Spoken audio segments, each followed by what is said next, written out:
When I was 25, I thought my life was set on a track that would matter to someone. I married a man, the kind most people in my little Michigan town would call a catch. He worked at a place called Stratmore Financial, wore those stiff navy suits, and always seemed to have an answer to every question I asked. The evenings at home smelled like his cologne, and the takeout chicken parm I picked up twice a week from our local favorite, Napoli's. I can still taste the way the cheese ran off the edge of the plate, and how he'd wrinkle his nose at the sight of anything that wasn't perfectly arranged. That apartment was bright but cold, all light gray paint and glass, perched on the edge of downtown Grand Rapids, just blocks away from the old brick facade of the Kent County Library. I filled shelves with books I loved even before I met him: novels, physics textbooks, a tattered copy of Leaves of Grass. Sometimes, lying in bed before the blue light flickered through the windows, I'd listen to the trucks on Market Street and imagine the stories playing out in every car's window. But all those little quiet joys began to crumble, one after another, each time he made his disappointment clear.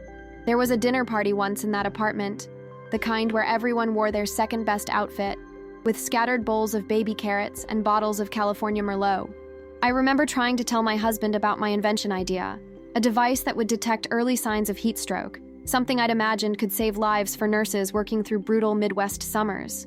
I'd volunteered at the Sparrowfield Memorial Hospital the summer before our wedding, watching patients get wheeled in after collapse, and the thought of creating something, anything, had burrowed deep in me.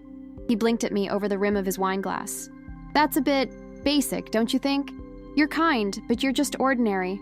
The word hit me, ordinary, a hard stamp, flattening all the light I'd managed to gather.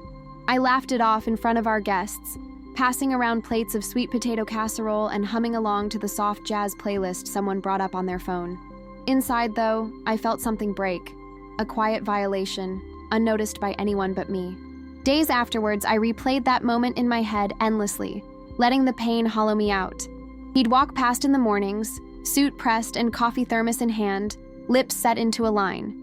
I'd stand in the kitchen, making blueberry pancakes, watching the steam curl against the frosted glass. He'd criticize the mess, the stickiness on the counter, never offering a word about my bright plans for the day. The repetition of small humiliations, my ideas dismissed, my ambition mocked, carved deeper wounds than he could see. I think every woman who's ever been quietly erased by someone she loves would recognize that feeling, the slow erosion of belief. I tried for months to remind myself of who I'd been before him. I clung to everything that made me feel vital, volunteering at the food drive at Hopewell Church, jogging along Riverside Park, losing myself in the stacks at Kent County Library. There were days when the ache inside seemed almost physical, when I would run my hands over the notebook I'd tucked away 3 years earlier, the one with sketches and notes about my invention idea. Late at night, I'd stare at the lime green cover, but the courage to open it never quite ignited. The silence of that apartment pressed down harder than the loneliness itself. Some nights, I'd order shrimp tacos from Taco Haven, just for an excuse to interact with someone friendly. The cashier at the counter always called me Miss Sunshine. I didn't tell her how badly I needed that kindness. The unraveling finally sharpened into clarity the afternoon he left. It was raining, thin needles against the glass. He came home from Stratmore, cold and silent, leaving his keys on the counter and packing a duffel bag in 15 measured minutes. I asked him something simple. "Will you be back for dinner?" And he didn't turn around. "I don't want anything tonight. I think we should take a break. I need someone who's different, not just ordinary." His words hung in the hallway long after his footsteps faded. I watched the door close behind him. The silence that followed was brutal, heavier than the apartment, heavier than the rain. That was the day I became a ghost in my own home. For the next few days, I moved through the world in a daze. I left for work at Mercy General, where I scheduled appointments and took intake forms. But even the voices of my patients, the rhythms of checking insurance cards and transcribing phone messages, felt distant. I'd come home to the emptiness, staring out the kitchen window as the sun dipped behind downtown buildings, hoping his number would pop up on my phone. It never did. The shame was overwhelming. I'd invested everything in loving someone who saw me as invisible. My reflection in the bathroom mirror looked strange, unfamiliar. Pale skin, hollow eyes, hands gripping the counter as if I could hold on to some hidden strength. In my weakest hours, I'd replay his parting words on a loop, as if repetition might yield a new meaning, one less cruel, more forgiving. One evening, I made myself a bowl of tomato soup, warmed from a cheap can in the microwave, just as I'd done in college. The taste was nostalgia, but muted. I'd lost even the energy for comfort foods. That night, I pulled out the old notebook with the sketches for my heat stroke detection device. The lime green cover was scuffed, pages curled from years of neglect. I ran my fingers across the ink lines, recalling the summer at Sparrowfield, the stifling heat and the laughter in the nurse's break room. It hit me again, not the pain, but the shame of having buried my own ambition under years of accommodation. But turning those pages, something cracked open. The first fissure of rage, an ember that refused extinction. I remembered each moment of inspiration, watching a young nurse collapse in the parking lot, my frantic racing to get water, the sense that no one had bothered to solve a simple problem. My sketches had been hopeful, naive. I'd wanted to build something real, something important. For years, his criticism had suffocated that spark. After he left, I realized I'd sacrificed every one of my dreams to make his life easier. Rage radiated in my chest, subtle but growing. It was anger at him, but more at myself for believing the worst parts of his assessment. The next morning, after another sleepless night listening to the hum of traffic, I made black coffee, strong and bitter, and began to read my old notes carefully. If I had failed at love, at least I could try not to fail myself. My workdays blurred together. I packed up his remaining shirts, boxed up the ties he'd left behind. I went through the motions at Mercy General, but started waking an hour earlier to visit the local Sunrise Cafe for thick-cut toast and scrambled eggs, scribbling new diagrams on napkins. My mind was hungry with purpose now, insatiable for answers. With every meal alone, pizza from Tony's Slice, sushi from Sakura District, I felt less like a ghost and more like someone resurrecting from the wreckage. I researched online at the Kent County Library, signed up for free courses on medical device patents at a fictional digital school called Innovate U. The world opened beyond his shadow. After a week, I'd stopped replaying his cruelty and started imagining my own possibilities. My day job was a necessity, but at night my life transformed. Highlighters streaked across old printouts, YouTube tutorials with engineers at places like Skyline Labs explaining sensors, a list growing so long it covered the dining table. My ambition, my defiant hope, had become the secret rebellion I never meant to start. Nothing moved quickly, of course. Filing a patent cost money I hardly had. Hesitant but determined, I scheduled a video consultation with a lawyer from Graham & Firth, a fictional patent firm that specialized in health startups. The man I spoke to, Mr. Winslow, had a grin like a friendly uncle and told me I surely wasn't ordinary with how detailed my submission was.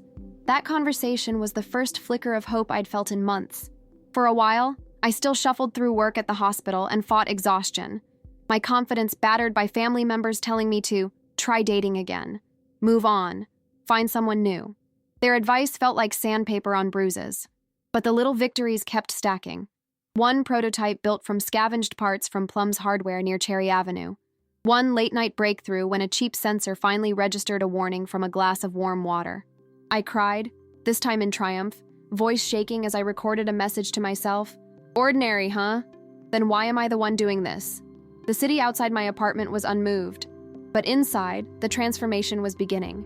The humiliation which once defined my nights was now burning as fuel for something that might change my life forever. In those moments, revenge didn't look like retribution against him. It looked like repair of myself, my dreams, my sense of possibility. I didn't want to hurt him. I wanted him to become irrelevant. The more I built, the less I needed his validation.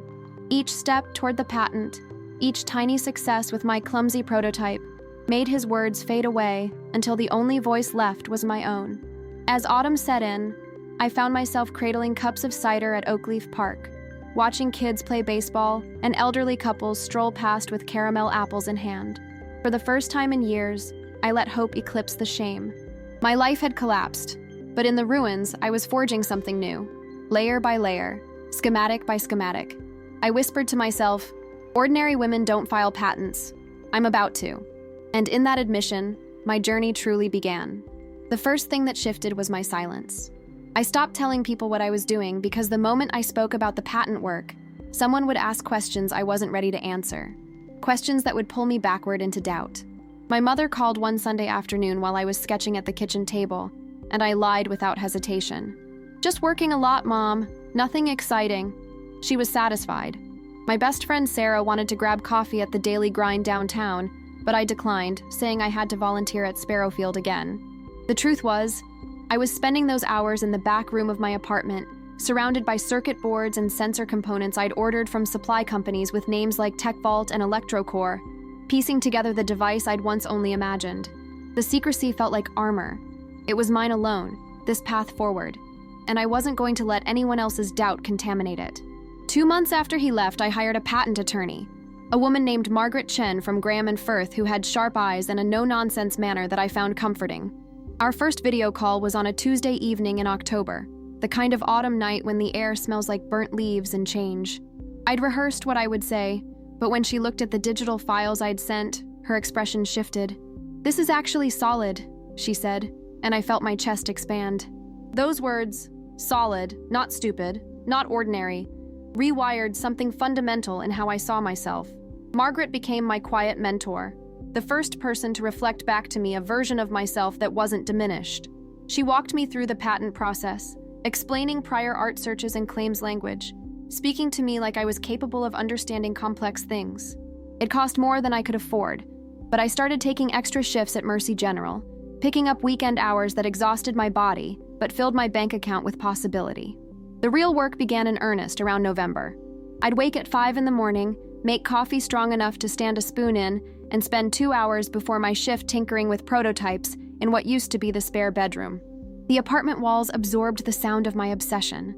The soft clicking of tools, the hum of my laptop as I ran simulations, the quiet curse words when something didn't work the way I'd designed it.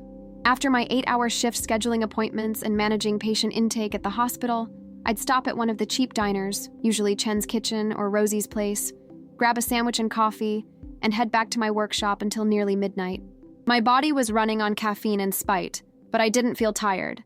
I felt alive in a way I hadn't since before I'd said I do. The work became my religion. Everything else, dating apps that friends kept encouraging me to download, family dinners I declined, the occasional invitation to happy hour, fell away. I existed in a tunnel of purpose.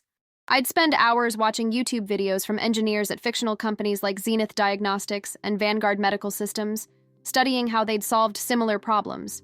I'd read forums where people shared knowledge freely, download PDF books on sensor technology from the library database, make notes in margins until my fingers were stained with graphite. My kitchen table was permanently colonized by blueprints and sketches. I had a whiteboard in my bedroom where I tracked deadlines and breakthroughs. The device was evolving, crude, then better, then something that almost worked the way I envisioned. Around Christmas, my prototype registered its first legitimate reading. I was testing it with heated water, watching the small LED light up in response, when I actually froze. The moment lasted 3 seconds, but it felt infinite. I had built something real, not theoretical, not imagined, real. I sat down on the floor of that spare bedroom and cried, but these tears tasted different. They were salty with victory, not salt with loss. I recorded a voice memo on my phone, my voice shaking. December 23rd. The sensor activated correctly. He said I was ordinary, but ordinary women don't do this. Ordinary women don't sit alone in a spare bedroom at midnight, building something from nothing. I am not ordinary. I am building an empire from the ashes of his dismissal. When I played it back, I heard rage in my own voice. Clean, focused rage that had been refined by months of solitary work. The financial pressure intensified around mid-January. Margaret needed another payment for the final patent filing, and I was short by about $800. I picked up shifts at Twilight Hospital on weekends, a private facility where the pay was better, but the hours were brutal. I'd work Friday and Saturday nights in their urgent care, watching people come in with heat exhaustion, dehydration, sunstroke, all preventable with the right monitoring. Each patient that came through reminded me why this mattered. One afternoon between shifts, I was sitting at my favorite lunch spot, Milano's Sandwiches, and a woman next to me at the counter mentioned she was looking for freelance help with social media for her small business. I got her contact information and started managing her Instagram account, posting 3 times a week for an extra $300 monthly. I said yes to everything. Extra work, extra shifts, extra sacrifice. My body ached constantly. My shoulders lived in my ears, but every dollar brought me closer to filing. February hit like a wall of exhaustion and doubt. I was working 3 jobs now. My main gig at Mercy General, weekend shifts at Twilight Hospital, and the social media work. I was sleeping maybe 5 hours a night, waking in the dark to work on the prototype before heading to my first appointment of the day. My apartment had transformed into something that resembled a laboratory more than a home. There were parts everywhere, schematics taped to walls, the refrigerator humming alongside my soldering iron. I stopped going out almost entirely.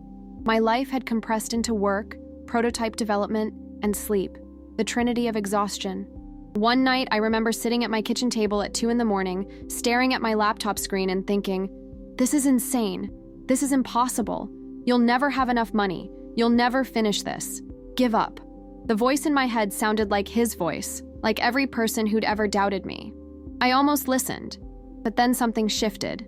I stood up, walked to my wall of sketches and notes, and looked at them the way someone might look at a photograph of their child. I'd created this. Not him, not my family, me. The decision crystallized. I would finish this or I would die trying. And I meant that literally. I would work myself to exhaustion, empty my savings, sacrifice every comfort, and I would not back down.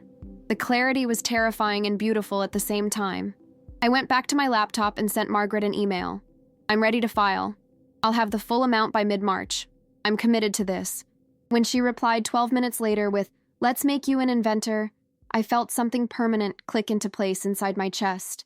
The final push came like a sprint toward a finish line I could finally see. I worked 50-hour weeks at the hospital, picked up 2 more social media clients, and spent every spare moment perfecting the prototype. In early March, my sister called and asked if I was coming to my nephew's birthday party. I said no without hesitation. My mother got angry. "You're disappearing," she told me. "You need to move on, date someone new, stop being so obsessed with this work thing." I listened to her words and felt nothing but pity.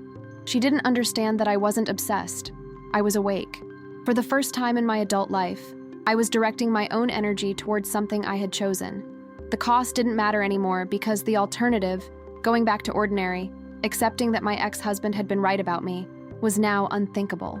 If you're feeling like you've been told you're not enough, hit that like button and subscribe to join thousands of people rediscovering their power. Turn on notifications so you never miss a moment of this journey, and comment below with one word that describes your comeback story. I want to hear it. Your resilience is the only revolution we need right now. By mid-March, I had saved enough.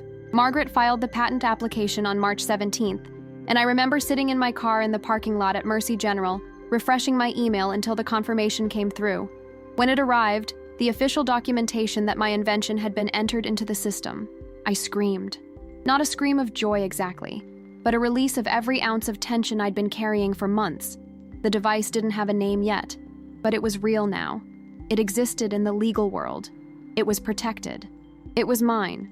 The weeks that followed were strange. The urgent pressure of filing had evaporated, but I couldn't stop working. The momentum had its own gravity. I continued the side jobs, continued the evening shifts at Twilight Hospital, continued refining the prototype even though, technically, the hard part was done. I think I was afraid that if I stopped, the whole thing would dissolve like a dream. So I kept moving, kept pushing, kept refusing to acknowledge my exhaustion. April brought another crisis. I was sitting alone at the daily grind, attempting to drink coffee and go through some patent documentation, when I saw it on my phone, a notification from Instagram. It was a photo of my ex-husband. He was at some gala event in formal wear, arm around a tall blonde woman I'd never seen before. The caption read, "Found my person. She actually gets me." The old wound opened for a second. I felt the familiar sting of rejection, the whispered thought that maybe I really had been ordinary, that he'd just found someone better. I stared at the photo for what felt like an eternity. Then I closed the app. I finished my coffee. I returned to my work, because I realized something crucial. His happiness or unhappiness was no longer my concern. His validation or rejection meant nothing. I'd already proven I didn't need it to matter. What had changed was that I no longer needed him to be wrong about me. I needed me to be right about me. And that was a freedom I'd never experienced before. The summer of that year passed in a blur of working, developing, and waiting. The patent office was reviewing my application. Margaret said the process would take months, possibly longer. I settled into the in-between space with a strange kind of peace. The desperate urgency had faded, but the purpose remained. I was a woman who built things now. That identity had replaced the old one entirely. I was no longer the girl who'd been left behind in a cold apartment. I was the architect of my own resurrection. 2 years after filing, on a Tuesday morning in March, I was scheduling appointments at Mercy General when my email pinged. The subject line was simple: patent notification, application status update. My hands shook so badly I could barely click the message open. The patent had been approved. After 2 years of waiting, of continuing the work, of living in that liminal space between dreaming and achieving, it was official. The device, my device, was now protected intellectual property. I read the notification 3 times.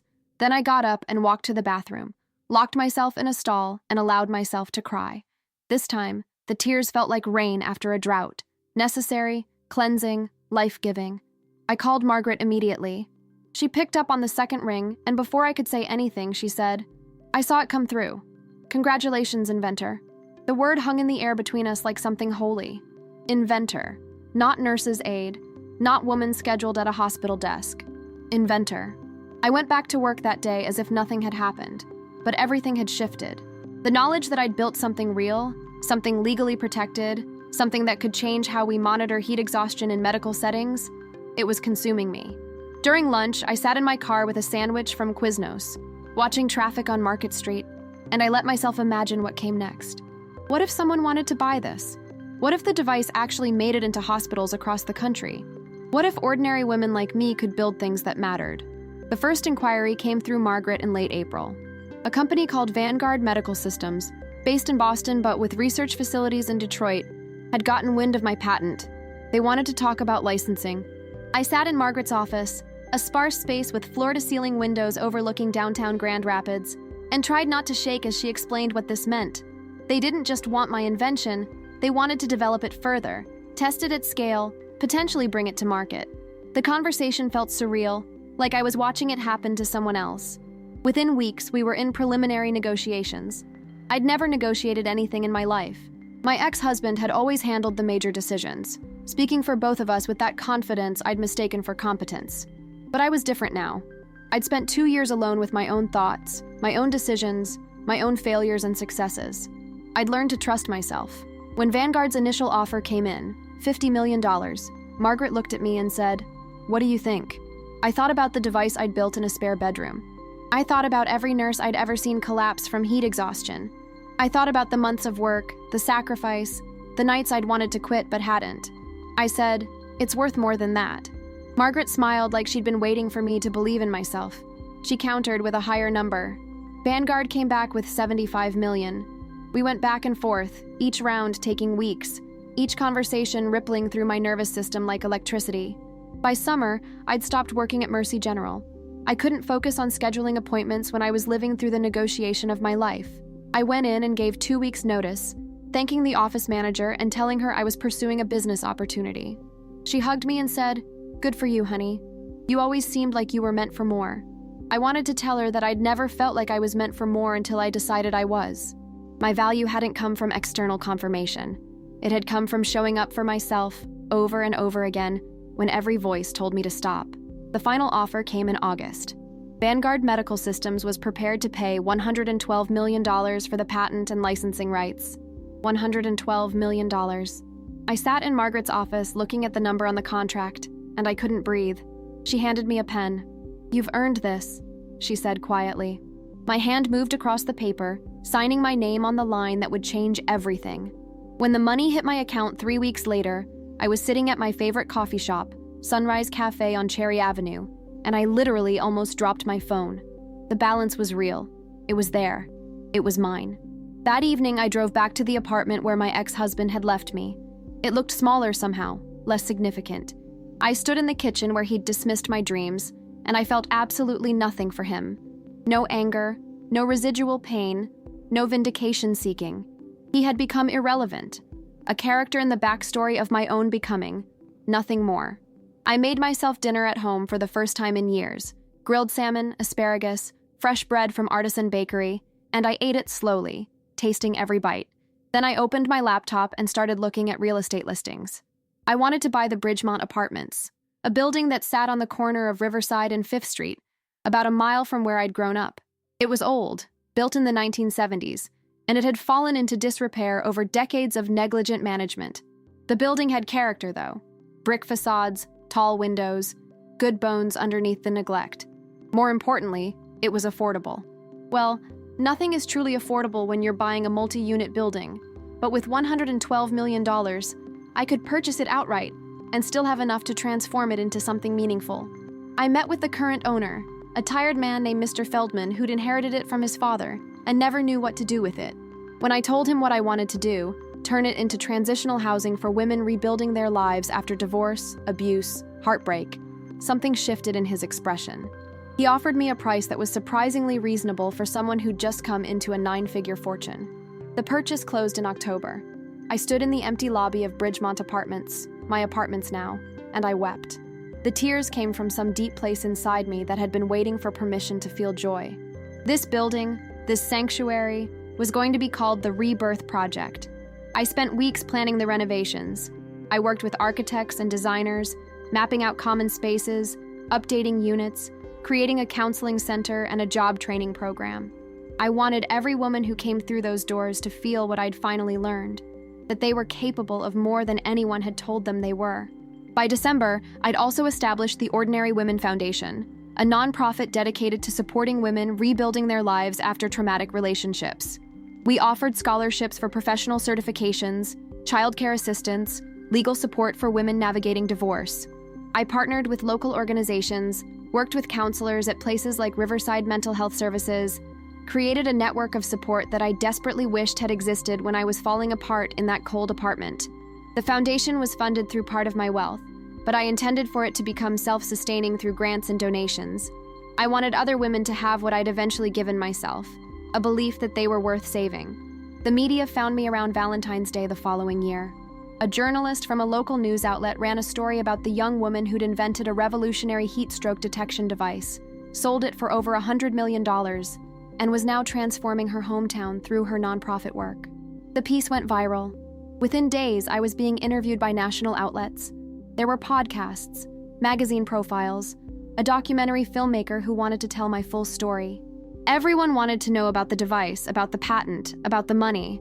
But what surprised me was how many people wanted to know about the journey, about the collapse, the darkness, the moment I'd almost quit. Women especially would reach out through social media, telling me their own stories of heartbreak and humiliation, asking how I'd found the courage to keep going. I recorded a message for one of the podcast interviews where I talked about my ex-husband, though I never used his name. I said something that surprised me as I was saying it. He didn't make me stronger. Pain didn't make me stronger. I made myself stronger. I chose to work instead of despair. I chose to build instead of break. He was just the catalyst for a transformation I was capable of all along. The greatest gift he gave me was leaving, because it freed me to discover what I was actually capable of when I stopped waiting for someone else's approval. When the podcast aired, that quote went into people's social media profiles, printed on inspirational posters, screenshotted and shared thousands of times. I'd accidentally become the voice of something bigger than my own story. If this message of building yourself back stronger is resonating with you, please like this video and subscribe to this channel. Turn on the notification bell so you're there for every story of transformation and triumph. Comment below and tell me, what will you build from the ruins of your own collapse? Your answer might inspire someone else today. Around springtime, I was in the office of the Rebirth Project when my mail carrier, a cheerful woman named Mrs. Gonzalez, who'd been delivering mail in this neighborhood for 30 years, handed me an envelope. The handwriting on the front was familiar. My chest tightened momentarily. I recognized it instantly, like recognizing a voice from a past life. No return address, just my name written in the careful script I knew well. My ex-husband. I held the envelope in my hands for a long moment, feeling the weight of it, literally light as paper, but symbolically heavy with his presence trying to reclaim space in my life. I could have opened it. Part of me wanted to know what he could possibly have to say now that I'd become someone. But as I stood there in the hallway of the building I'd transformed, in the business I'd built from nothing, in the life I'd reclaimed from the wreckage he'd helped create, I made a decision. I walked to my office, opened the desk drawer, and placed the envelope inside without reading it. I closed the drawer and locked it. Whatever was in that letter, apology, jealousy, regret, even just curiosity, didn't matter anymore. His words had no power over me. His approval, his disapproval, His anything was irrelevant to who I'd become. I sat at my desk and looked out at the Grand Rapids skyline, the buildings catching the spring light. I thought about the woman I'd been, empty, shrinking, convinced of her own ordinariness. I thought about the woman I'd become, someone who'd built something from nothing, who'd transformed pain into purpose, who'd helped hundreds of other women find their own power. The journey wasn't about revenge anymore. It was about resurrection. It was about proving to myself that I was capable of extraordinary things.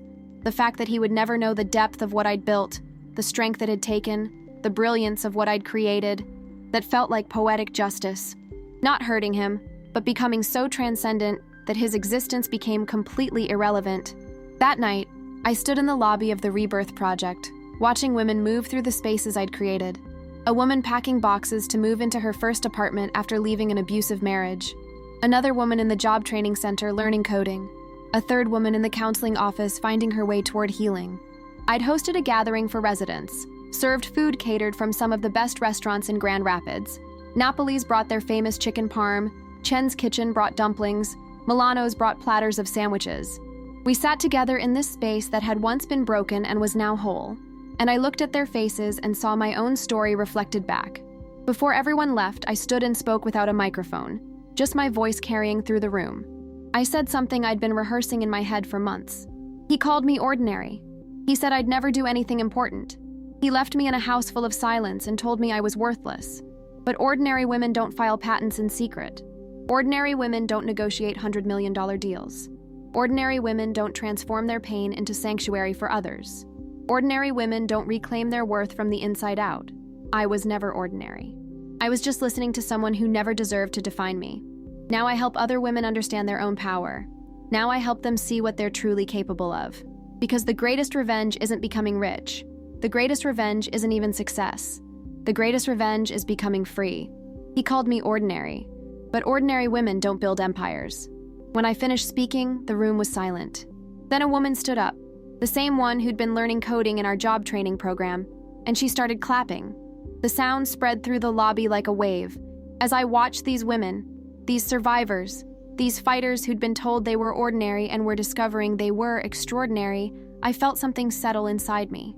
The work was done.